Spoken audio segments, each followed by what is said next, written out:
warahmatullahi wabarakatuh. Selamat pagi, salam sejahtera untuk kita semua. Om Swastiastu, Namo Buddhaya, salam kebajikan. Shalom. Halo para sahabat pengampu pelatihan kepemimpinan administrator, apa kabar? Semoga Bapak dan Ibu senantiasa dalam keadaan sehat, tidak kurang suatu apapun. Perkenalkan, saya Mila Anggraini Widya Iswara dari Pusat Pengembangan Sumber Daya Manusia, Kementerian Dalam Negeri Regional Yogyakarta. Pada kesempatan ini, saya akan menyampaikan strategi pembelajaran Agenda 2 pada pelatihan kepemimpinan administrator, yaitu Agenda Kepemimpinan Kinerja. Berdasarkan Peraturan Lembaga Administrasi Negara Nomor 5 Tahun 2022 tentang penyelenggaraan pelatihan struktural kepemimpinan, kompetensi yang dikembangkan dalam pelatihan kepemimpinan administrator merupakan kompetensi kepemimpinan kinerja. Kompetensi kepemimpinan kinerja merupakan kompetensi manajerial peserta untuk menjamin terwujudnya akuntabilitas jabatan administrator sebagaimana diatur dalam peraturan pemerintah yang mengatur mengenai manajemen pegawai negeri sipil. Adapun pelaksanaan pelatihannya berpedoman pada kurikulum yang telah didesain oleh lembaga administrasi negara. Terdapat 4 agenda besar dalam pelatihan kepemimpinan administrator. Namun dalam kesempatan ini saya akan membahas salah satu agenda, yaitu agenda kepemimpinan kinerja yang merupakan agenda kedua. Agenda ini membekali peserta dengan kemampuan mengelola perubahan di sektor publik yang didukung oleh jejaring kerja dan komunikasi yang efektif dalam memimpin pelaksanaan kegiatan pelayanan publik dalam rangka pencapaian organisasi berkinerja tinggi dengan mengedepankan kepemimpinan transformasional. Dalam agenda kedua, terdapat 4 mata pelatihan, yaitu kepemimpinan transformasional, jejaring kerja, strategi komunikasi organisasi sektor publik, dan manajemen perubahan sektor publik.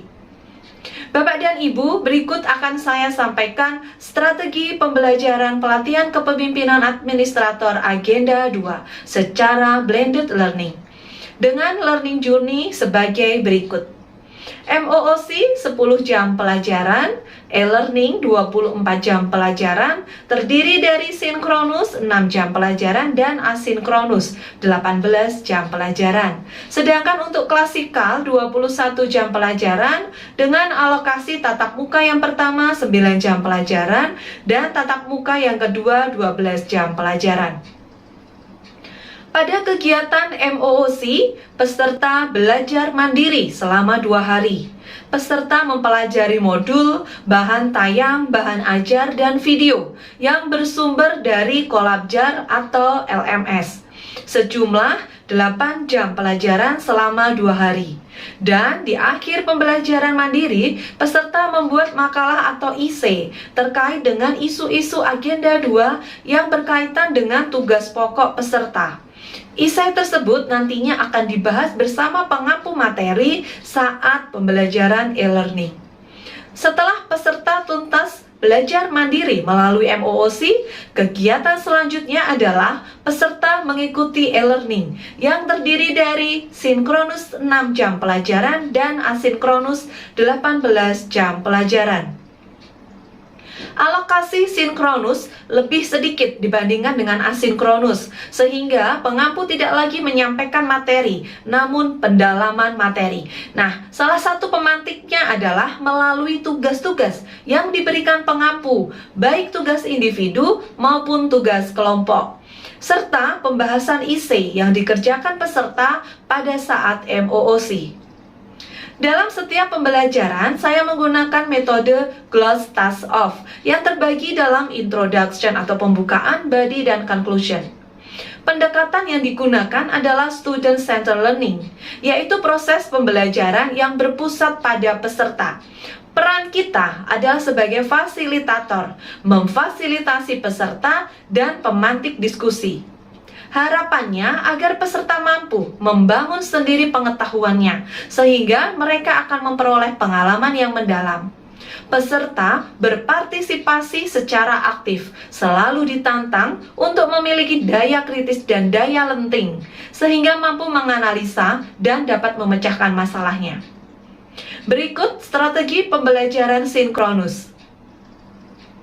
Dalam sinkronus pertama, 2 jam pelajaran diawali dengan pembukaan, yaitu perkenalan dengan 10 peserta, ice breaking dengan brain gym, dan kuis interaktif dengan Mentimeter. Kemudian menjelaskan tujuan dan agenda pembelajaran hari ini.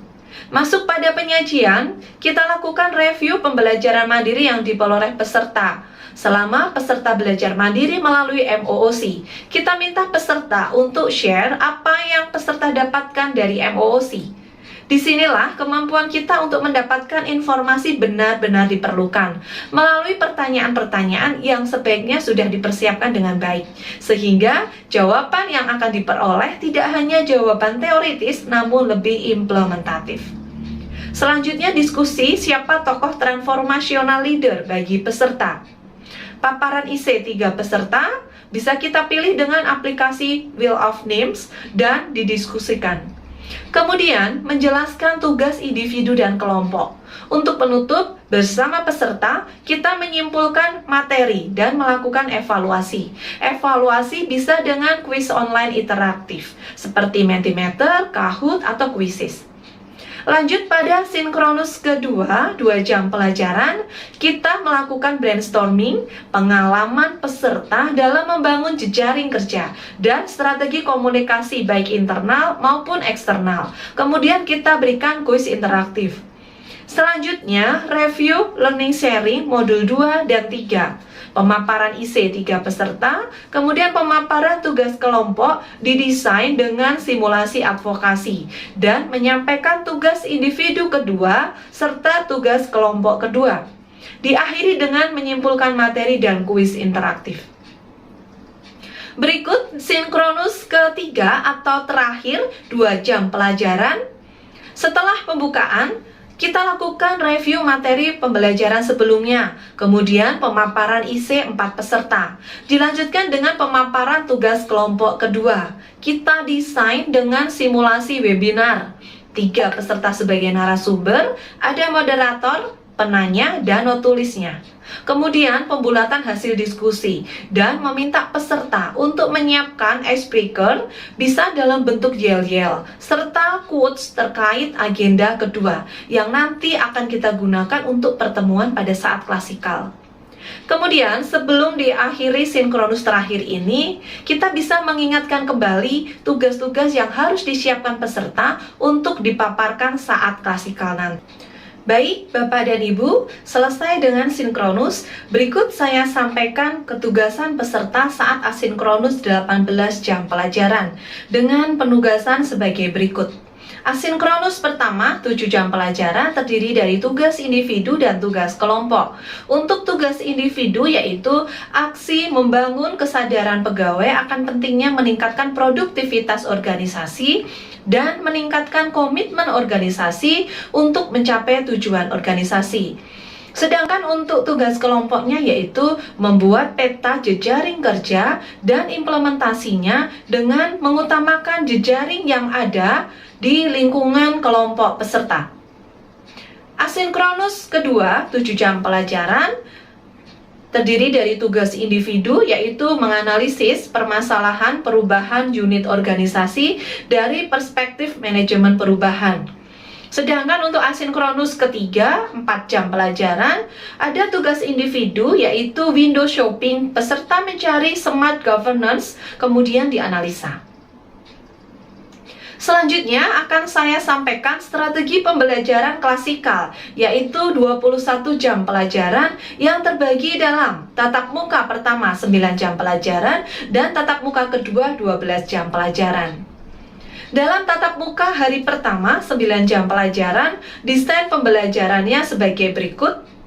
Diawali dengan icebreaker yang didesain dari peserta, kemudian kita sampaikan agenda hari ini dan mereview pembelajaran saat e-learning. Dilanjutkan dengan pemaparan tugas individu pertama dan kedua. Kemudian akan dilakukan role play terkait dengan mentoring dan coaching guna mendukung inovasi di organisasi. Dilanjutkan diskusi bagaimana cara menjadi pemimpin transformasional dan pembulatan hasil diskusi. Selanjutnya wrap up, di mana peserta diminta menuliskan kalimat sebagai take away mereka pada pembelajaran hari ini. Kalimat dituliskan pada kertas lipat atau post-it yang telah disiapkan, kemudian dibaca peserta dan ditempelkan pada tempat yang telah disiapkan. Selanjutnya, jika waktunya masih cukup, kita lakukan evaluasi kembali dengan menanyakan beberapa pertanyaan atau kuis. Untuk penutup, kita minta peserta untuk menyampaikan quotes yang berkaitan dengan agenda kedua. Bisa ditunjuk atau volunteer. Untuk tatap muka hari kedua, dengan alokasi waktu 12 jam pelajaran, strategi pembelajarannya sebagai berikut. Kita mulai dengan icebreaker yang didesain oleh peserta. Kemudian kita sampaikan agenda hari ini dan review perolehan pembelajaran kemarin. Dilanjutkan dengan pemaparan tugas kelompok yang pertama.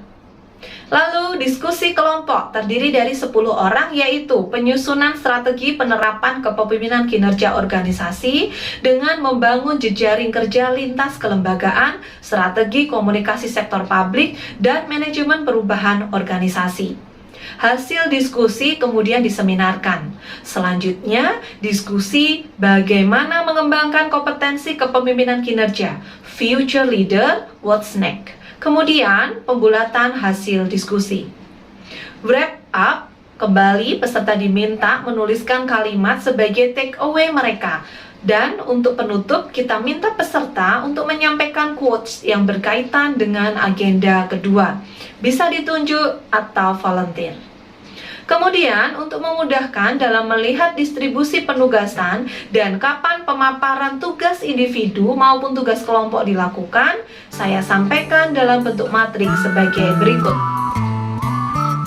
Bapak dan Ibu, kumpulan modul, himpunan peraturan, RPPMA dan RP dapat diakses pada e-book saya dengan link sebagai berikut. Baik Bapak dan Ibu, demikian strategi pembelajaran agenda kedua pelatihan kepemimpinan administrator yang dapat saya sampaikan. Tak ada gading yang tak retak, kurang lebihnya mohon maaf, semoga bermanfaat. Terima kasih. Wassalamualaikum warahmatullahi wabarakatuh. Salam sehat dari Jogja.